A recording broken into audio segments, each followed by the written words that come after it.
Hello there, I'm Roxana from Appletree.valley and I'm so excited to welcome you to this first studio vlog. I have a bunch of things to share, so I'd like to invite you to go and grab yourself a cup of tea, grab your work, and join me as we make some cozy art and we answer questions and just chit chat about small business life. So I'm currently prepping for a big shop update, which will hopefully coincide with my website launching. And of course, I thought, what better time to add yet another thing to my to-do list? But this is footage I've been hoarding like a little field mouse ever since spring, and it's so full of really beautiful moments that I just wanted to share. I want to start by asking if you ever get so overwhelmed that you just start doing your work on autopilot. Because I feel like so far this year, I've just been going through the motions and time has been passing me by so quickly, I barely have time to register it. Like, how is it June already? And where did half a year even go? I had such big plans of doing studio vlogs and more journaling content, and time just slipped away from me, and here we are. But I hope you'll enjoy spending some cozy time with me regardless, as we chat about things that have been on my mind, art related this time. I also want to say that there's going to be a lot of firsts in this vlog because, well, I've had my first product manufactured and I've also designed my first sticker sheet, and on top of that, it's my first time trying to record a voiceover more spontaneously, in case you couldn't tell. So I want to apologize in advance if it ever gets grating to hear first, or if I repeat myself. If you want to comment first in support, it could be a little inside joke and it would make me feel a little less awkward.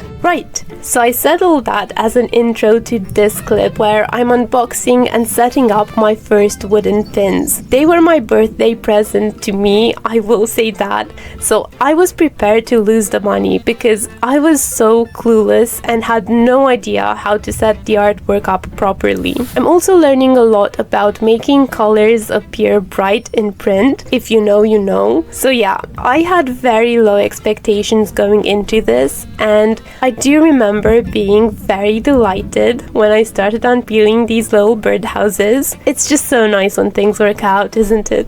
As soon as they arrived, I knew I wanted to do something special with the packaging, and yes, googly eyes were involved, and that's because I see these pins as little cozy gifts you could give someone just to brighten their day. Just a little something out of the blue, and so I wanted to do something silly for when they open it up. As I continue packaging these, I'll start answering questions that I received from you guys on Instagram. Thank you so much for sending them in, and I just want to quickly say that if there's something I didn't answer, it's because I'm saving it for a future vlog. So this feels like a good place to talk about quantities. Someone asks, how do I decide what to make and in what quantities? Now that can be quite a daunting decision to make when you're just starting out, and I have to add that I'm new to this too, so what I'm about to say is what I do. It may not apply to you, and frankly, it may not even be that great of advice. So please use your best judgment instead. A sensible bit of advice I've heard others give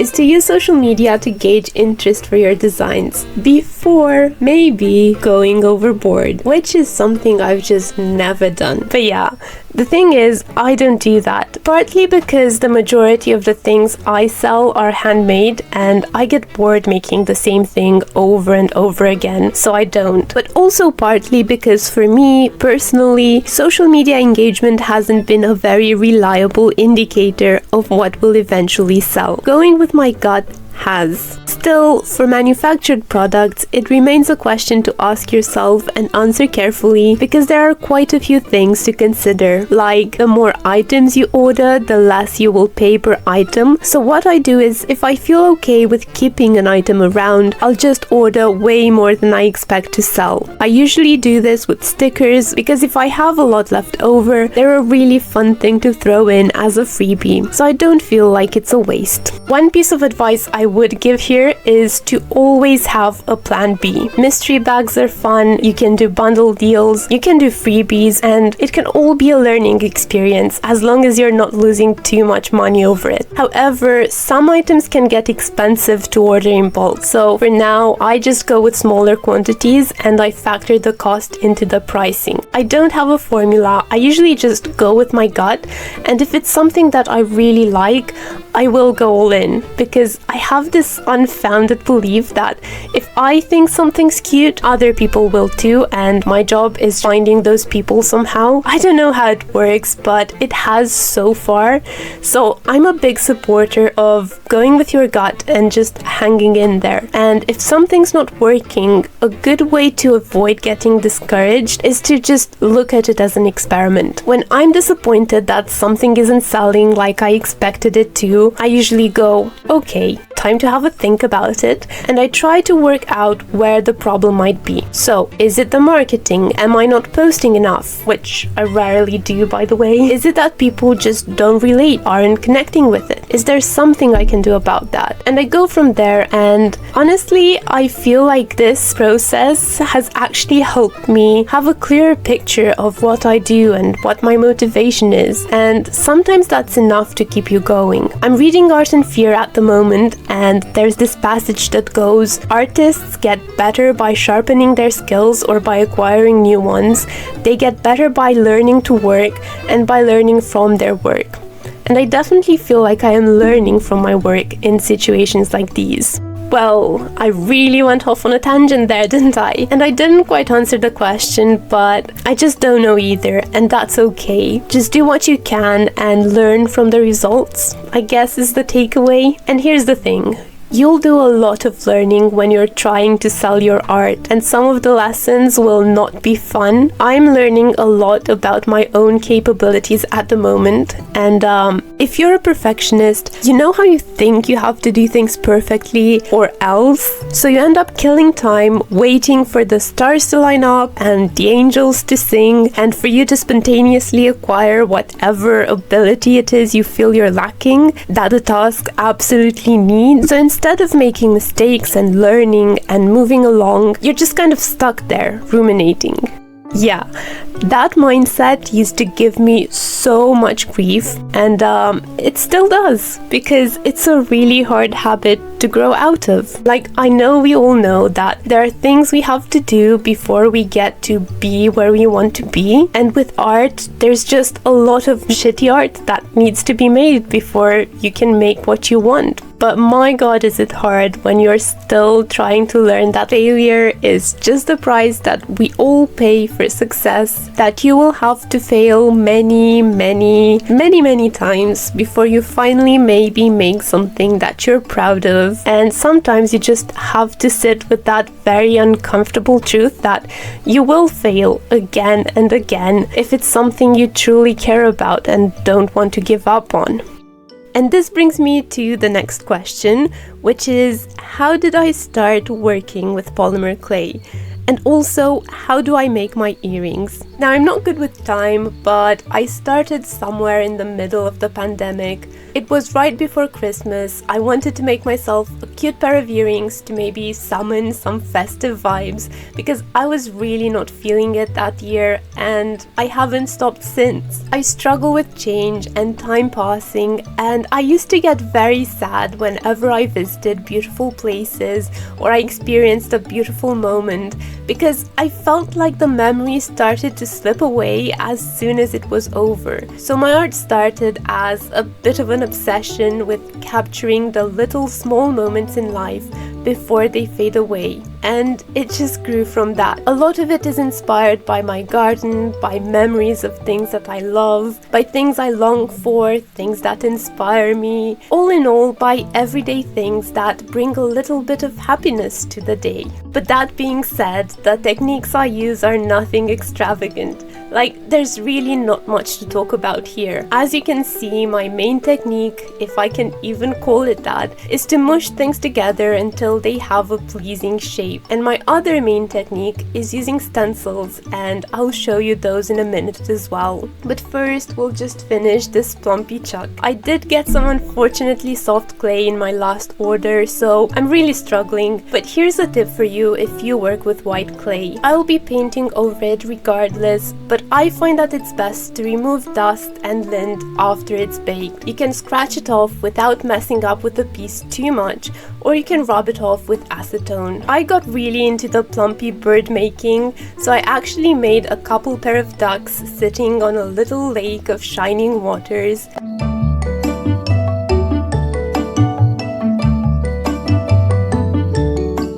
Also a few magpies guarding their little shiny treasure. I love how magpies gather discarded things and weave them together into something new and beautiful, or beautiful to them. They're like little nature poets, or artists if you will. So, as I was saying, I'm a one-trick pony, so other than mushing things together to make really plumpy birds, I use stencils, and that's it. I make the stencils myself, either by drawing them on my iPad or just with pen and paper. I cut them out, and I'm showing you the way that I store them because it's been the best thing ever.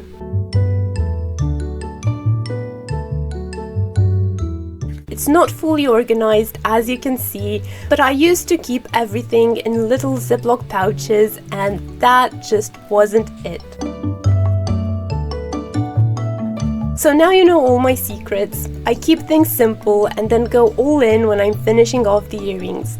I love painting them to look like picture book illustrations, and I also often add shiny things because I share the love for glitter with magpies, I guess. The next question I'm going to answer concerns my online shop. So, when I first opened my online shop, did I know if I would have customers or not? That's a really good question, because how do you know when you're ready to start an online business, right? The short answer is no. It's actually why I've only now decided to make my own website. I didn't want to put in all that work when I wasn't sure I would even get sales. It's mind-boggling still that people love my work enough to want to own some of it, and I don't want to sound cheesy here, but I genuinely don't know if I would still be here today without that support. Art is very much still a luxury for me. I wasn't doing art regularly before I started selling, and I wouldn't have invested in some of the tools like my iPad that make these things possible if I didn't think that there was potential there. But still, I didn't expect anything to come of it when I first started.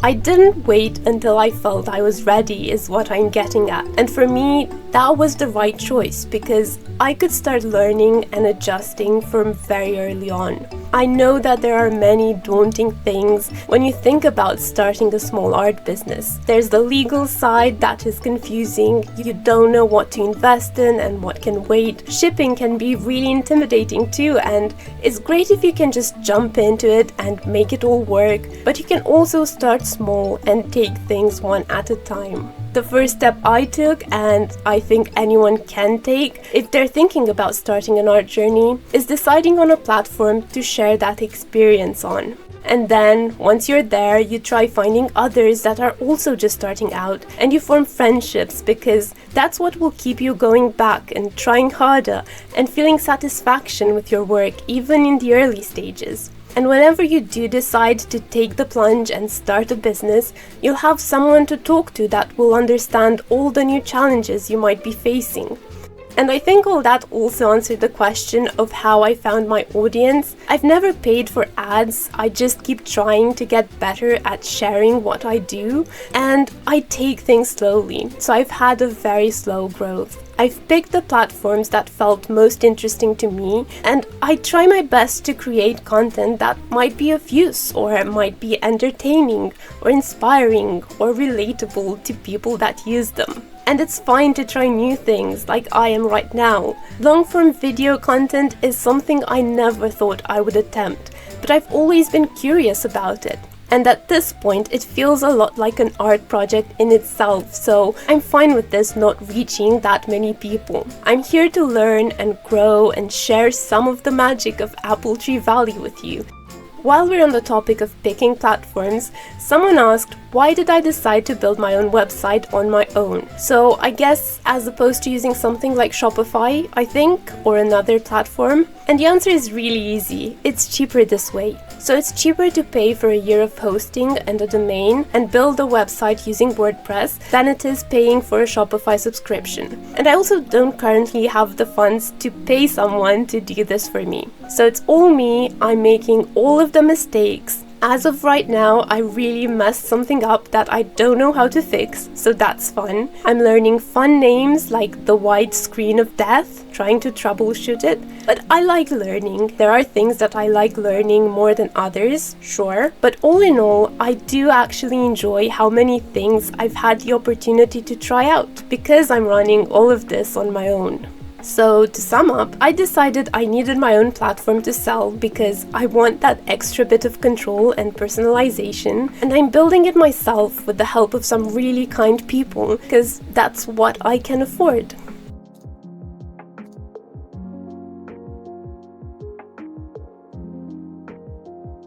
And I think it's time to take a break from clay and talk about breaks, because I received a question wondering if I ever take time to disconnect and not think about my small business. The answer is yes. Breaks are essential, they are productive, and you really have to take care of your mental and physical health in general, but also because if they are suffering in any way, it won't help your work either. Now, do I do this? Do I take my own advice? Truth is, breaks act a little bit as damage control for me. I usually keep going until I find myself making mistake after mistake, getting frustrated, getting a little bit gloomy about everything, and that's when I remember, oh yeah, I can take a little break from this and I can come back to it when I'm in a better headspace. When you're doing creative work, it's really hard to separate it from yourself. So there's bound to be a lot of anxious thoughts swirling inside your head at any one time, alongside with everything else you have to worry about in your day-to-day life.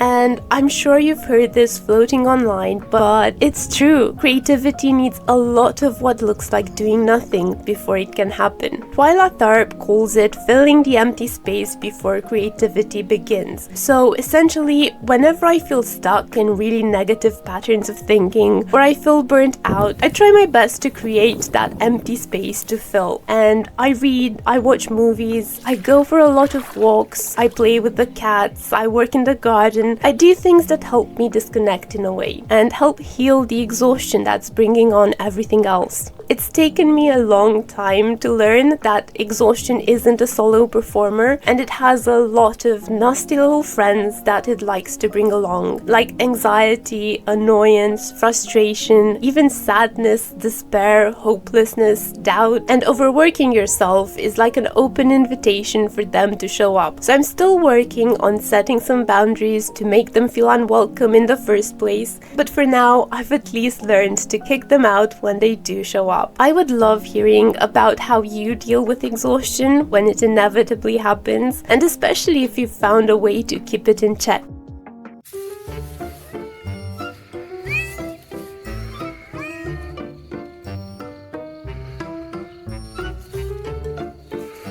Hai, te ajut?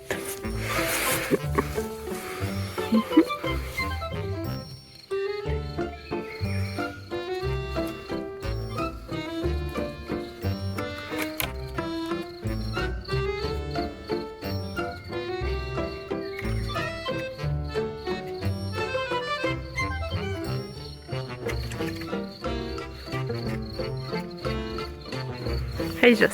Vedi? Hop. Next, I was asked how I pick which vegetables to make and how I decide between that and animals. And the truth is, I love taking suggestions from you guys, so I often make polls asking what I should make next. That's how I ended up with peas, which are my least favorite vegetable, but they do look cute as heck. And the snails were a happy little accident because I was making the vegetables and thinking, what could I add to make them a little bit different? And snails came to mind. I remember being a kid kid and going outside to look for snails every time it rained. I remember bothering them to have snail races with other children, and I also remember times when, as an adult, I sat in the garden watching them and thinking about how sensitive they are and how they don't let that stop them from exploring the world. They've just built themselves a little safe space that they can retreat to whenever they need, and I find a lot of comfort in that. So I love making tiny things that maybe can prompt others to be a little kinder to themselves and look for more ways to make their daily lives more enjoyable, regardless of the pressures that we feel to be a certain way. I have similar ways in which I connect with all the little creatures that I sculpt, but maybe I'll save them for another time. I will say that birds show up a lot because I associate them with doing things just for the joy of it. And please listen to Noise Making if you haven't. It's one of my favorite songs and statements about how important it is to engage with art in your everyday life. So I guess I don't really choose what I make, but whenever I feel moved to make something, I spend the time that it takes making it kind of just thinking about it from every single angle and relating it to my own experience.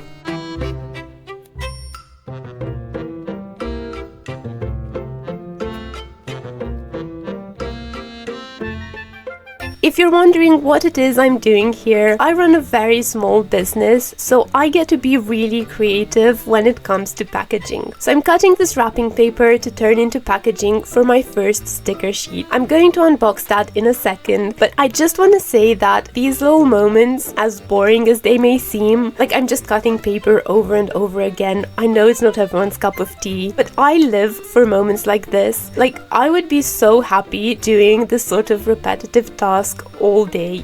Time to unbox this sticker order, and I did receive questions about how I make my stickers because I do make some of them myself, but I'll have to do that in a different video. For now, I had the help of a local sticker manufacturer, and they did such an amazing job that I may finally stop making stickers at home altogether and save that time for something else.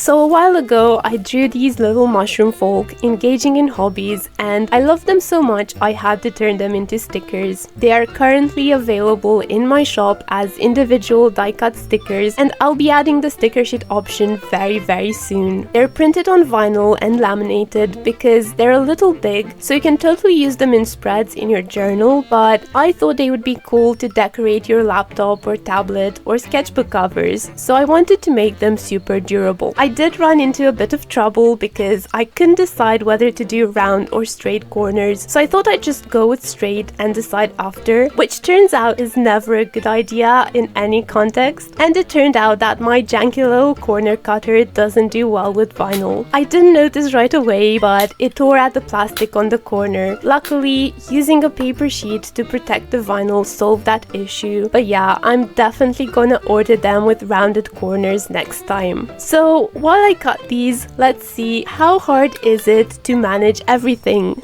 Here's the thing, I feel like I could make an entire video talking just about the things I struggle with in running a small business, but as to how hard it actually is, that depends on so many things. It depends on where you are in your life going into it, what resources you have available, what things you make and plan to sell, because everything has its challenges. But the beauty of a small business is it can be what you need it to be, and it can be something you do in your free time. You don't have to dedicate every waking moment to it. You do have to be realistic about your circumstances though, and accept that things will happen at their own pace. So you have to learn not to compare yourself to others. We all have different privileges and challenges, but if you're consistent and you keep chipping away at it and enjoying it as you go, I'm sure you'll learn to manage all very well. And speaking from my experience, you'll find that it's both easier and harder than you think. There are a lot of invisible jobs you will have to do that you maybe didn't think about when you first started. The longer you do it for, the less time for art making you'll actually have, which is something I knew and yet didn't somehow. Like, you hear it from other artists, but it somehow doesn't sink in until you're faced with it yourself. And the challenges never seem to stop coming. I'm still learning a lot all of the time, which is a plus if you're the kind of person who needs constant change and challenges, but I'm still holding on to hope that I will one day have things more under control. Some practical advice I could give is always take that extra bit of time and put in that extra bit of effort to keep organized. I'm talking bills, invoices, emails, digital files, and even your materials. Take that extra 5 minutes to tidy your desk as you work. Take those 5 seconds to save the file where it needs to go. Have a routine for clearing your inbox and filing away things at least weekly. It helps so much with feeling overwhelmed in the long run. Also, when you see that you're stuck on something and you just can't solve it, please ask for help. If there's a part of your process that you struggle with, get out a piece of paper and try to sketch a workflow to make it easier. Keep a journal or a planner, and when you need to, break down tasks there. And whenever you feel stuck, don't be afraid to try something new, and then try it again if it didn't work the first time. This may or may not be directed to me and content planning, by the way. I'm now going to take a short break from talking, and we can have a little ASMR section while I pack sticker sheets, if you're on board with that.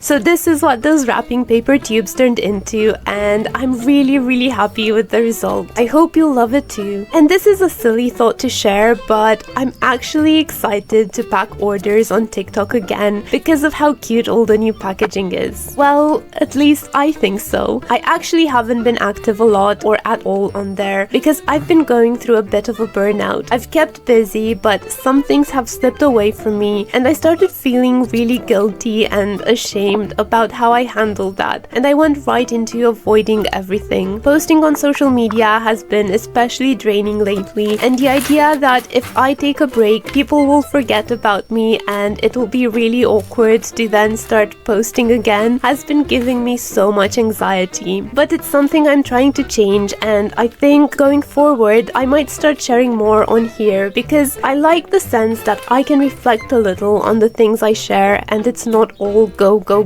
This isn't to say I'm against TikToks or Reels. I think it's more to do with my own mindset. Like sometimes I love their immediacy. You can film a reel very quickly and share it almost in real time. But sometimes I'm just not in the right frame of mind to do that. Long form content makes me feel like I'm gathering the shimmering moments I experience and setting them aside to weave into a story. And I love that. And I need that sometimes. Like I need that time to reflect, to feel like I'm showing up in the best way that I can, you know? I don't know why I told you all that other than I felt the need to. I know a lot of people talk about the struggles with social media, and I really hope one day I'll figure it out, but I want to say thank you for bearing with me in the meanwhile. So these are the last few clips I filmed for this vlog. I am assembling earrings and putting things on backing cards and just taking care of all the weird bits and bobs that need doing so everything is ready to go.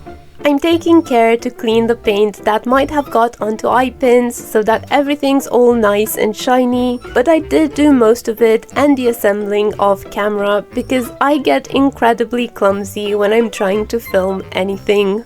I know it's nearing the end of June, but these little rainbow rain clouds, as well as a couple of other designs, will be available as a little pride collection in this shop update. And I love them so much that I kind of want to keep them around, but we'll see. I'm going to be putting a couple more things on their backing cards right now, so I'll be back when we make it to organizing sticker sets.